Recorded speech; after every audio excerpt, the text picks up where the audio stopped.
Welcome, Panthers. I'm Amanda Fierst. And I'm Andy Dummerth. In this edition of Melville Today, we will look at a greater advantage, an advantage some students are getting over others, and a student conquering challenge on and off the field. And it all starts now.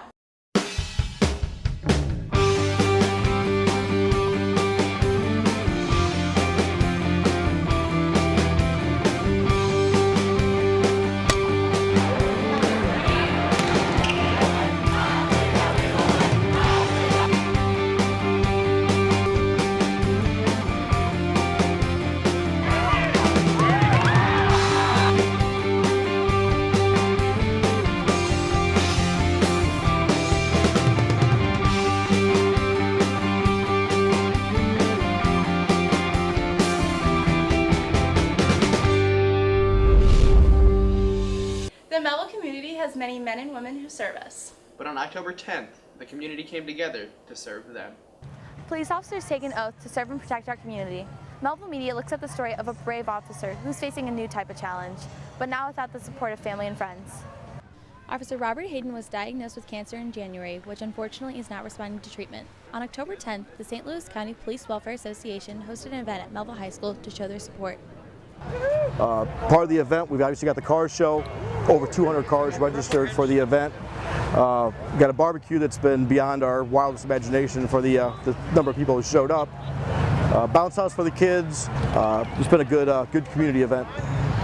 Inspiration was this young man. He's got two young children, Logan and Caleb, 2 and 4 years old. The medical expenses are adding up, so we have to do something for the family. A special thank you to our business community who we can always count on, the Police Wives Association, and all of you wonderful people for spending your Saturday with us to help and benefit a wonderful man. And if you haven't met Bob, I consider it a privilege. He is a wonderful, wonderful man. He is very sincere, he is very genuine, and no better man has ever wore a St. Louis County Police uniform than him. I can tell you when Bob graduated the academy, I told him that he was now part of something much bigger than himself. And it wasn't just the St. Louis County Police Department, but it was the wonderful community that we serve here in South County. Ever since I was diagnosed, the department has been awesome to me. But yeah, just seeing all the people out here and the support that we have, it really, makes you realize how many good people are still out there.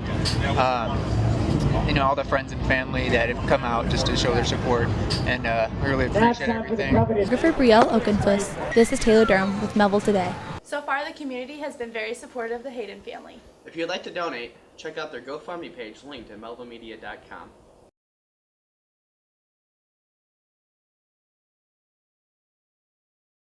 For our next story, we look at some students who are competing in a debate setting. The debate team about a few years ago. I had worked with several people, but we decided to become, much more competitive in the last couple of years. As the coach, I'm a facilitator.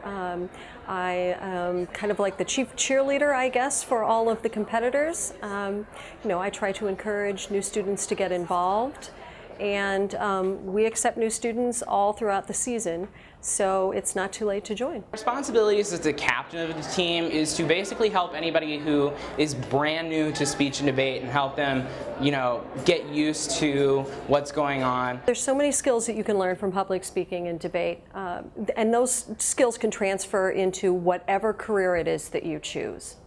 I think that, being confident in yourself and having the right research really plays a role in how well you perform. If you feel good, then you're going to obviously do good. Debate helps me academically because it allows me to effectively research topics, especially in English classes or in history classes when we have to do research papers and things like that. Being able to effectively research is a crucial skill. The public is something that every student has to go through, whether they're in an English class or a history class when they do a Socratic seminar. Not only does it teach you research skills and collaboration with others, it does keep you up to date on current events. I competed for 4 years in high school in speech and debate as well as in college, and I went to college for free on speech and debate scholarship money. So there's lots of opportunity. I would definitely encourage anybody to join speech and debate, even if you are just a little bit curious as to, I don't know, could I speak in public? Because one of the best things about competing in speech and debate is you get to meet kids from all around the St. Louis area. I have friends from Ladue, I have friends from Parkway West. I've made great relationships with people from Oakville. So it's like you get to meet a lot of really cool people doing speech and debate while you also get to show your talents as an effective public speaker. Debate's a great way to, get involved with other students and sort of express your ideas while being competitive. And if you like arguing, you're gonna love debate. Keep up the good work, guys. Now, Ashlyn Dimmick and I have a story on what some students are doing to get ahead for their future career. South Tech offers a variety of programs. Senior Brett Brown spends his days in the auto body shop. At Tech I do auto body. I fix customers' cars, teachers' cars, and we have our own cars at school that we work on when they're wrecked, and we buy them from insurance companies. I chose this at Tech because I want to get a better understanding on how to work on cars, how to do the body stuff. I'm pretty good at mechanical work. Just need to get a little better at my body work, and then I'm set making money, doing what I love to do. With a combination of hard work in the classroom and in the shop, the students are able to explore their career opportunities. I recently just got a job at Mike's Collision Repair, doing body work, doing what I do at Tech. My teacher, Ken Newman, got me the job. He has connections, knows people, and he referred me to a guy who owns his own shop. Along with Brett, senior Joshua Wells is also getting some real-world experience and a jump start on his career. I work at Brewery Body and Paint, and I've been working there for about 7 months now, and we just now got a bigger shop. Having a job in auto body is really beneficial to me because I want to do this for the rest of my life, and one day I might have my own shop. No. The Melville School District has experienced some financial problems earlier this year. In the midst of these troubles, one Woolwyn Elementary student decided to give back to her school in a sweet way. There was a lot of clubs that are no longer in existence due to the budget cuts. They miss it, and their parents do too, especially like you think of the 5th grade kids. A lot of kids really look forward to taking part in a track and field meet or doing the cross country or even the academic Olympics. Those are things like Scholar Quiz, those are things that they've always looked forward to. However, when life handed lemons to one 4th grader, she made lemonade. Literally. I had a lemonade stand and I raised, a lemonade stand and a garage sale, and I raised $200 for the art club. We do paint, clay, and we do most projects that you could do in an art class. It was really neat to see a kid take really responsibility. She was willing to sell her toys that she wasn't using anymore, willing to spend time during the week on her summer to put together a lemonade stand, to do something not for herself, but that would benefit all of the kids in the school. I really liked the art club, and I kind of wanted to do it again this year. Next, we take a look at a hobby some Melville students have. John Hadley and Juliana Pantano give us a story on the Greater Advantage.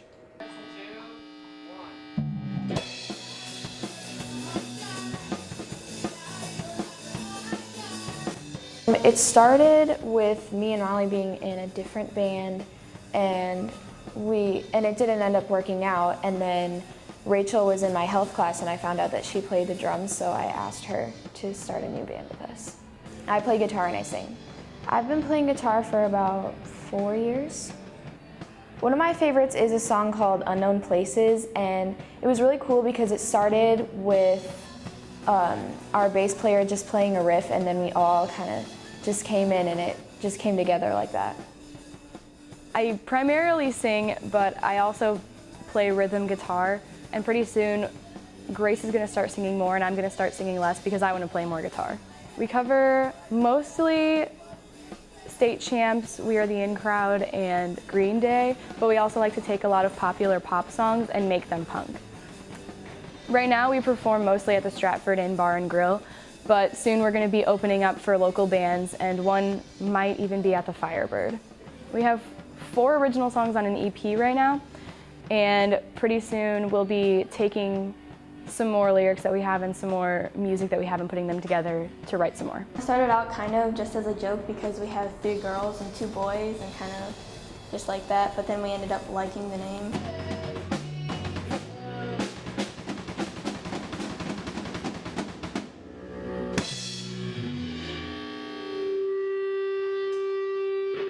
Being a student athlete is hard enough. But for one Melville football player, he has conquered things both on and off the field. For the past 2 years, senior Eddie Grachowski has started at center for the varsity football team and has been fighting hard every Friday night. Yet just a few years ago, Grachowski fought his toughest battle, and it wasn't on the football field. I was diagnosed with leukemia, ALL, T-cell.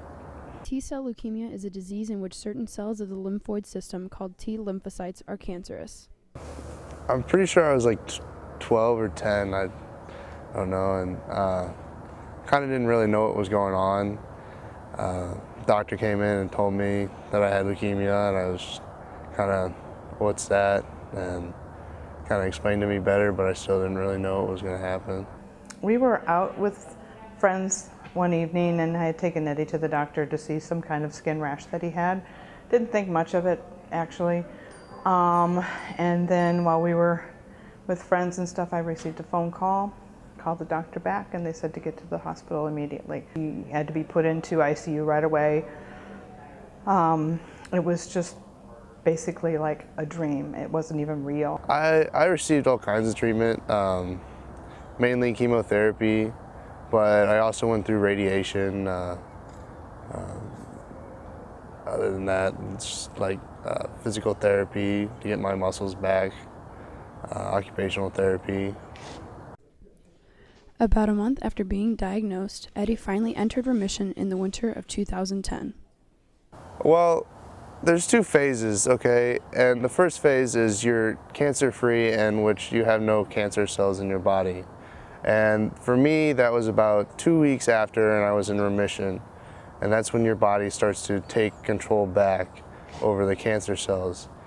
And then after that, you keep going through chemotherapy and radiation to ensure that no cancer cells come back. So I had to go through chemotherapy for about 4 years or so, and that really affected me in ways like I didn't really understand why I had to keep doing it, even though my cancer cells were gone. But like I understood that I didn't really want it to come back. That time when he was cancer-free, I was 15, maybe 14, and I started to grasp what it really meant, and to understand that he beat it was amazing. And then for him to go play football a year later and still be playing, like, it's incredible to me. Having cancer really made me look at things and have like step back and say, oh, this is what I had. But other than that, I really don't let it affect my life. I don't let it define me as a person. I don't want other people to look at me and say, oh, that guy had cancer, I'm going to treat him differently. I don't want that. I want to be like a normal kid, a normal teenager, come out and play sports on Friday night, play football with my friends, take part in normal things that a normal kid would do. As an older brother, you're supposed to teach your younger siblings everything, but sometimes they teach you stuff. And I think my little brother taught me how to be courageous and taught me how to be strong when it... We would like to thank the Grachowski family for sharing their story. As reporters, Melville Media does its best to cover every event here at school. Let's take a look. Congrats to Melville Media's own Michaela Kuhlman for signing to Southeast Missouri State to play volleyball. Thank you to Ozzy for being Melville's #1 fan. And our last shout out goes to Coach Heineman for being awarded the Rams Coach of the Week following our 17-14 win over our rival school Oakville on October 9th. All these stories can be found at melvillemedia.com. For our next story, Hannah, Amanda, and I have the insight on the Petite Pantherette Camp.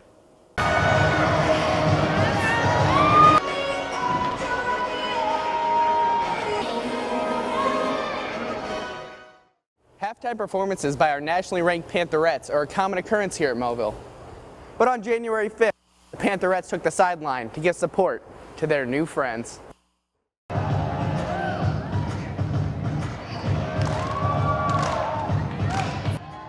To fundraise for their trip to nationals, the Pantherettes hosted a camp for those who hope to be Pantherettes one day. The purpose of the camp is to give little girls something to do during winter break. In the morning, we all warm up together, and then we split into our groups based on what grade they're in, and then we teach them different dances, and then we play games with them, and at the end of the day, we all come together and do a dance together. The Petite Pantherette Camp is a major fundraiser for us to go to nationals.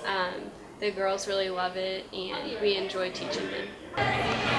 So one of the days they all stayed after camp and we had a spa day. So we did their hair and makeup and their nails. Hair done, nails, and then makeup. And then I got to eat chips, which were Cheez-Its, cookies, Dr. Pibb, and then we watched a movie. After a fun-filled week, we asked Petite Pantherette Macy what her favorite parts of the camp were. Playing all the games and learning the dances. I think the Pantherettes were really awesome.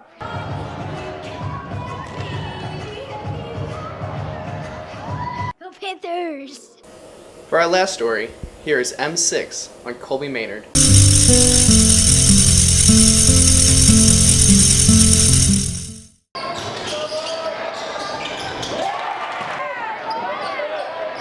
Standing at 6'4", Colby Maynard began the season with over 8 points per game, 91 total points, a team-leading 24 blocks, and a number of key assists in only 11 games.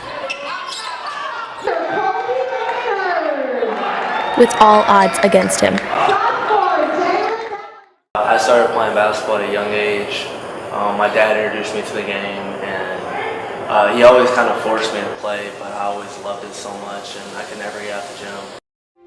His road to varsity success certainly wasn't easy, as he carries a major disadvantage on the court. Maynard is deaf in one ear.